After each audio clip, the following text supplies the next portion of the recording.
Thank you very much. Yes, I'm Sarah Gibson, working here at NCAR, and indeed Fran Bagelnol, my former advisor, I think was the first one who got me interested in the idea of the connections between the different parts of the universe and the solar system, because she pointed out the solar corona was really just one big magnetosphere, right, Fran? Which you guys will all appreciate, I think, by the end of this school, if you don't already. So I'm going to start with the sun and take you out to the sun's outer atmosphere, the corona, to the interface with the solar wind, at which point Janet Lumen will take over. And my subsection I've called Magnetism Matters, because really magnetism is at the root of everything solar. You can't get away from it. The mysteries that we have still to solve, a lot of them depend on our understanding of magnetism in the sun. And why this magnetism matters is broader than just the sun. It's everywhere in the universe, really. There are examples of magnetic energy building up to a point where it spontaneously releases in really quite fabulous manifestations of the release of energy. So just to kind of give you an example here, going from this lower left, this is an artist's conception, but it is a star called E.V. Lacertae, which was observed with the Swift X-ray telescope. And it's actually it's a red dwarf. It's a very small star. It's got about 1% of the sun's light. I believe it's about a third of its mass. But it was observed to have a flare that was thousands of times bigger than any flare on the sun. And this is because it's a small, fast rotating star. Up here we have a black hole accretion disk. This is BL Lacertae. And in this case, again, an artist's conception. You'll see this is the cool thing about solar. We don't have to rely on artist conceptions. We've got the real pictures. But still, this is exciting stuff. Magnetic energy building up and released in a jet in the accretion disk. Here we have, actually, this is a picture, a photograph. This is a laboratory experiment where currents are shot through plasma. And this picture, this spider web configuration in the lab, was taken just milliseconds, microseconds actually, before there was a collimated beam that burst out through the center of this construction. And then we get to the sun. You'll hear more about these. These are the coronal mass ejections leaving from the sun, the LASCO telescope. This is a prominence eruption, which is really what's at the core of the coronal mass ejection, zoomed in. This is the Earth's magnetosphere and a substorm in the magnetotail that's been driven by solar activity. And all of these are controlled by magnetism and by twisted, sheared, energized magnetic fields, as shown in this model of a twisted, slinky-like magnetic flux rope in the middle. So it's a universal process. That's why we're interested. And we've known that the sun is magnetic for a while. The first indication really comes from sunspots. Sunspots haven't been observed for millennia, because they were observed, we think, the first records anyway, are from Chinese astronomers. The telescopic observations happened in the 1600s, and a lot of people credit Galileo with doing the first observations, but actually there were several observers. But Galileo, he got the idea that what was going on was that there were dark regions on a rotating sun. I mean, there were other theories, for example, one being that the sunspots were actually very planets very close to the sun, orbiting. After enough data built up, a couple centuries later, people began to realize that there were patterns in the sunspots, a cycle, an 11-year cycle of the sunspots waxing and waning. In the 1850s, it was determined that there was a differential rotation of the sun. And this is something actually you can go out and do, or if you have, actually I did it like as a high school science fair type project. If you project the sun, look at sunspots, build up observations. If it's close enough to solar maximum, you can map out the rotation rate at the equator versus closer to the poles. And you can see that the sun is not rotating as a solid body. And then, in 1908, 1909, George Ellery Hale detected magnetic fields in sunspots, thousands of times stronger than anything that had been observed in labs at the Earth. So that was the first true realization that there was something magnetic happening here. There it is. So we're talking about seasons throughout the universe here, and the sun is definitely something which has structure on all scales of time and space. If you look very closely here, I think you'll see that this is a movie. And there's very, very fine structure. This is just the edge. This is a zoom in on a sunspot. This is the structure around it. And this is, again, zooming in, watching these strange kind of, they look like snakes crawling into a hole. And this was something that was observed very far back, 1895, and it was stated, near the spots, the changes are often so rapid and extreme to puzzle even a skilled draftsman to keep up with them. So they were trying to draw pictures of them as they were happening. Now, of course, we have movies now.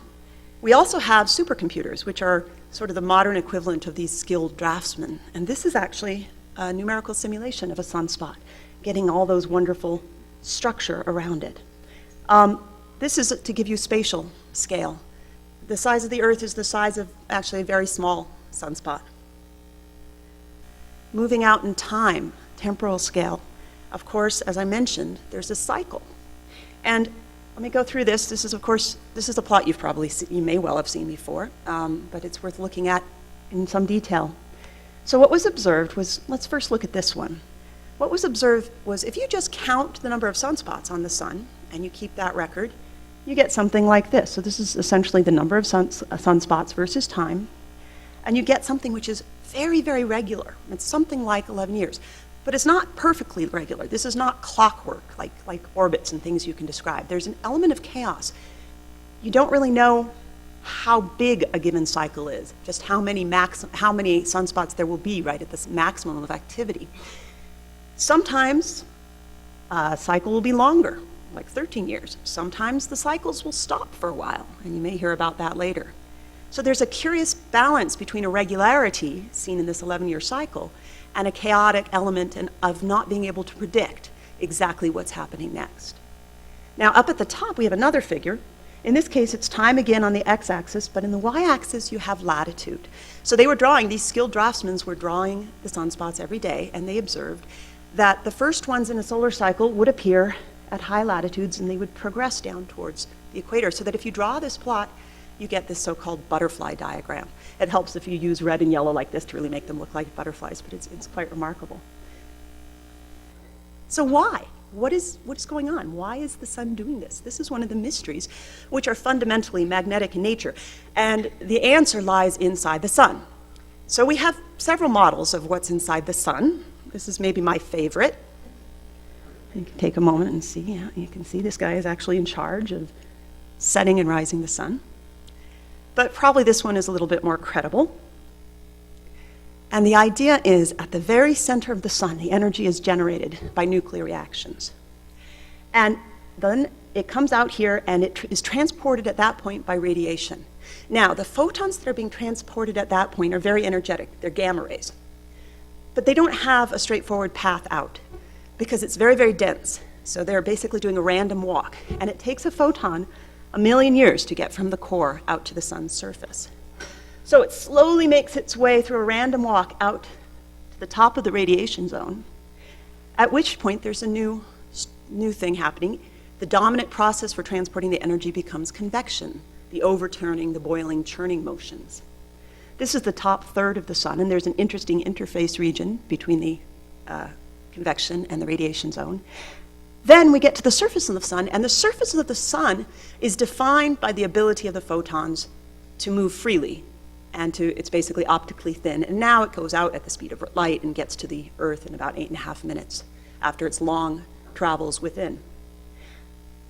So, and at this point, of course, it's lost a lot of energy. So instead of being a gamma ray, it's a visible type mostly. It's weighted towards the visible, and this is why we've evolved eyes to see in the visible.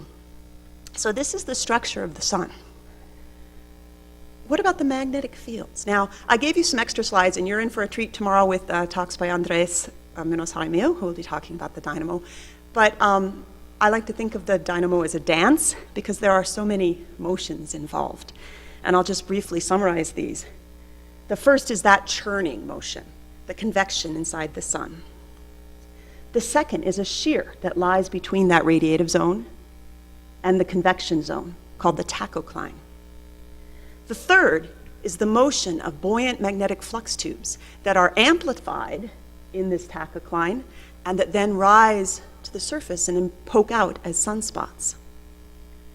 The fourth, then, is the slow, on timescales of solar cycle, process of the diffusion and the motion and the circulation at the surface of the sun and down below. And all of these together, and I have in times been tempted to do an interpretive dance because I think it's as good as many models, but all of these together in some way or another are what are generating, sustaining, cycling through the magnetic field. And one point to make here, this is the sunspot. So here's that buoyant flux tube coming through, and there's a positive pole and a negative pole, and these are magnetic field lines, which I'll get back to in a moment. When the magnetic field is at the Earth, at the atmosphere, we can observe it directly, just as George Ellery Hale did. And we observe it through the Zeeman effect, which is something which you can do in the lab, for example, the splitting of light, which is sensitive to the strength of the magnetic field. White is representing, I believe, outward, and black is representing inward, but what we're seeing here are the foot points of those field lines. So there are magnetic field coming up, out into the sun's atmosphere and going back into the sun's surface. And again, this is something which is constantly happening, continuously happening on time scales. We're looking at probably hours in this particular movie. When it gets to the sun's atmosphere, what do we see? Well, this is something that's been observed even longer than sunspots. As long as there's been any sort of intelligent creature on Earth with eyes, they have seen solar eclipses. And solar eclipses, of course, happen when the moon goes in front of the sun, and we see the sun's atmosphere or corona. And normally we don't see it because the brightness of the corona is like the brightness of the full moon compared to the sun. So the sun completely outshines it in visible light, but when it's blocked by the moon, we can see it. And it is truly fabulous. In 2017, if you are in the US in 2017, go see the solar eclipse. Do not settle for 99%. The difference is night and day. You need to do 100%. You need to see a total eclipse. There, enough said. So you can see the corona then during a solar eclipse. And there is another way you can see the corona. In the space age, we have been able to get above the Earth's atmosphere, and we can observe layers of the sun, not just the visible surface. We can observe, for example, the active regions, which are seen in ultraviolet light at 1.5 million degrees. You notice those bright regions in the coronal emission is the same place as the sunspots. We can see a little bit, it's actually lower down, 60,000 degrees, because there's a relationship between temperature and height. And it's a very interesting one. Here we go, that was X-ray, 2 million degrees. Because what's happening is, totally in a counterintuitive way, as you move away from the surface of the sun, instead of getting cooler, it gets hotter. And the corona goes from 5,600 or whatever it is right at the surface of the sun to 1 million degrees over a very, very short spatial scale.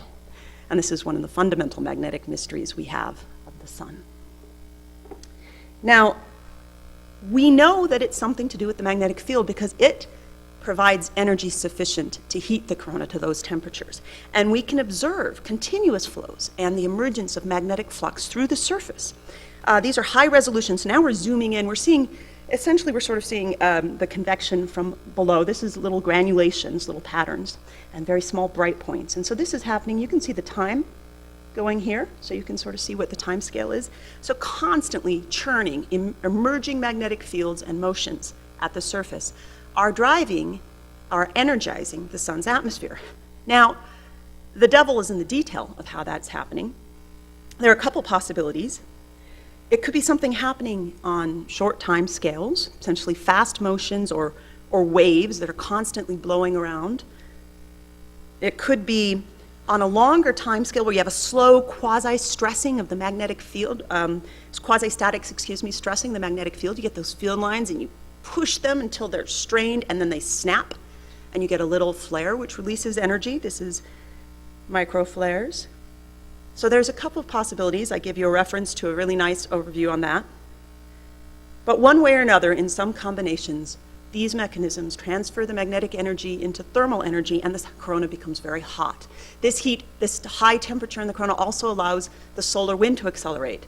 And you'll hear more about that. You'll hear more about the solar wind and the planets in the next talk or two. The interesting thing is that that's not the whole story. If the magnetism would be generated in the center of the sun, transported through radiation and convection, amplified and emerging through sunspots, and then moving and churning and dissipating in coronal heating, we would have a very interesting hot sun, corona, and so on. but we wouldn't have, for example, space weather. Because not all of the magnetic energy that enters the corona from below is lost in heating the corona and accelerating the solar wind. There's a sort of a quasi-steady solar wind that moves outwards from the sun. If we cycle back to the very first slide I showed you about the universal processes of the storage and release of magnetic energy, there's also the possibility for magnetism to build up energy on larger scales and build it up until something triggers its eruption and it snaps. And that's actually what we're seeing here in a large coronal mass ejection. This is the surface of the sun. In observing the corona in white light, if we're not lucky enough to have a solar eclipse, we can build a telescope to make one for us. Essentially, you occult the disk of the sun with a coronagraph, and it allows you to see that outer atmosphere. And as we observe this, and there are coronagraphs on the ground and in space, we can see coronal mass ejections happening. And this is just a big, massive release of mass from the corona, happening on basically at solar maximum, you can have 2 or 3 happening in a day. When there aren't a lot of sunspots, it's less frequent. You might go 2 or 3 days without a CME, but they are a regular and common thing. I'm sure you're going to hear more about them later, but of course the ones that really affect us here on Earth are the ones that are coming straight out from the sun at us. So not every CME in a given day is going to be pointing at us. In this particular case, and the ones we actually observe most nicely, are the ones that are moving in the other direction. I believe you're going to hear more about this from Janet and about how we have observations from multiple points of view, which really gives us a sense of their three-dimensional structure. So magnetism, we measured it at the surface, but what do we know about it in the atmosphere? Well, we talk about magnetic field lines, and you've probably come across these in EM class and so on and so forth. And they're a very abstract mathematical concept, really, because what they're telling you is just the direction of the magnetic force.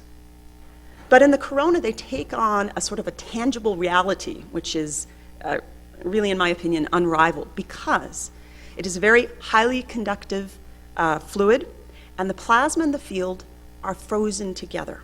So where there is plasma, where there's mass, it is telling you something about the direction of the magnetic field. This is a perfect example. This is like the sunspot would be here. This is the feet, and here is a loop that's coming out. And this loop is tracing a magnetic field line. Think of it as a magnetic skeleton in the corona. This is a movie, and you can see this mass coming out, and you see that when it erupted outwards, it didn't just go straight out. It followed the path of the magnetic field. So essentially, in the corona, where the magnetic field dominates, the plasma will follow the rigid structure of the magnetic field, either by lighting up loops, in this case, or following the paths of the magnetic structure. In the interior of the sun, the kinetic motions dominate, and then they're still tied together, but there the magnetic fields are being pushed and pulled by the flows inside the sun. So in the corona, we can take this a step further. We see these structures, these streamers, these bright regions that come out like this. These are closed magnetic field because this is where mass is trapped. Other parts of the corona are dark. These are magnetic fields that are open to the solar wind, so it's dark. The mass has moved outwards. This is a magnetic field extrapolation, more on that in a moment. For the same solar eclipse time, this is actually a prediction of what the solar eclipse mass would be, and this is an observation for the same day. And you can see that where there's closed field, there's bright structure. Where there's open field lines, there's dark structure. But we'd like to do more. We would like to get the 3D magnetic field vector throughout the corona. Because what we see is limited by where there is plasma. Those coronal holes had lots of magnetic field, but we didn't really see anything. So how can we do that? Well, one thing we can do is use what we know about the surface, where the magnetic field is really well defined. We have a good boundary condition. And this movie nicely shows that. The white and the black are the magnetic field boundary, outward and inward. The green line thens are a mathematical solution that satisfies that boundary condition. These are the equations that describe the magnetic field throughout three-dimensional space in the corona, which are essentially based on the observed field at the surface and some assumptions about what happens with height. But there is one even more fundamental assumption that is made in this kind of an extrapolation, which is that it's a potential field, that the curl of B is 0, that there are no currents in the corona. And it turns out this is actually a really good first order estimate. It gives you the structure. It tells you where the big open field regions are, where the closed field regions are, but it misses out on what's been driving this whole talk, which is where the magnetic fields are twisted and stressed, and where they have currents, and where they have magnetic energy that may spontaneously release. Just to give you a rather extreme example, essentially what's happening in the potential field is you're coming out from this foot point and going into that one, taking the simplest path possible, taking the one which has minimal energy. That's the potential field. This is a magnetic model, and it happens to be an analytic model and a numerical model that's being compared. But if you look down at the bottom, it's a bipole boundary. So a potential field would go like this, but this particular model, which does have stored energy, goes like, yeah, all over the place. So like this red field line is one field line, which is wrapping around quite a lot. So how do we know if we just have the boundary condition that we have something simple or something much, much more complex? Well, we have observations. Remember, the plasma is tied to the field. So we can look at the plasma and say, well, what does it look like? And there are all sorts of indications that there are twists in the corona. When things erupt, they spin around as they go. When you zoom in on them, you see these sort of braided or tangled structure. Here again is one that's erupting, is actually twisting as it erupts. But it's only recently that we've been measuring actual observations sensitive to twist in the corona itself. This structure down here is an observation by the COMP telescope on the Mauna Loa Solar Observatory. These are data. This is a model of like the one I showed you on the very first slide, of a twisted, like a slinky-like flux rope. This is what our understanding of the physics of the emission in this line would predict. And I want you to notice a couple of things. I want you to notice these green field lines, which are actually showing you the direction of the magnetic field in the plane of the sky, but when they hit a certain angle, indicated by these dark lines, they flip 90 degrees. If you look over at the observations, you have these dark regions, so you have the field lines tilting here, flipping and tilting. And now there's a dark region in here. This is caused by twist along your line of sight in the model, and it is seen in the observations.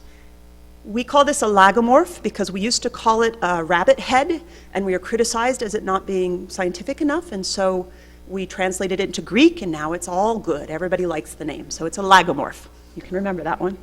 And the thing about these structures, they match what we expect from magnetic flux ropes, and where we're observing them are in regions, coronal cavities, which are associated with these coronal mass ejections, regions where we expect magnetic energy to be stored. And what's been really cool about it is they happen all the time. So I thought I had this one, but I guess I don't. We observe these cavities all the time, and whenever we see a cavity, we see one of these lagomorphs. Once we have this twist, what's going to happen to it? Well, inevitably, it will erupt. It can't just build up indefinitely. And when it erupts, the release of energy can take more than one form. It can take the form of the release of thermal energy in a solar flare, and here's what you're seeing. So those you see as a bright flash of light, especially at the short wavelengths, extreme ultraviolet X-rays. And it can take the form of coronal mass ejection, the release of mass out, kinetic energy, transfer to kinetic energy. And this is a great movie because what this shows, there's the sun at the center, here's the corona outside it, and what you see is that they're happening all the time. And you can see that solar wind that they're emerging into and constantly adding a sort of, it's about 10% of the mass of the solar wind, the CMEs. And they're structured, and they have interesting dynamics, and they are, of course, quite relevant to us here on Earth because eventually they can affect our magnetosphere and drive all sorts of space weather. But they're just a really cool physical phenomena is the bottom line. And I want to leave you with this because this gives you the sense of scale like no other movie I've ever seen. It's made by the University of Michigan. That was a CME leaving the sun. And when the CME expands outward, it just keeps expanding, getting bigger and bigger. There's the sun back there. It's now much bigger than the sun itself. And it's expanding out, out, out into the solar system. And at some point, it's got to hit the Earth. So where's the Earth? Well, we have to zoom in a little to see the Earth. The Earth's not really that big. Okay, we got to keep zooming in a little bit more. Keep going. And there we go. That's the Earth. That's the Earth's magnetic field, the magnetosphere.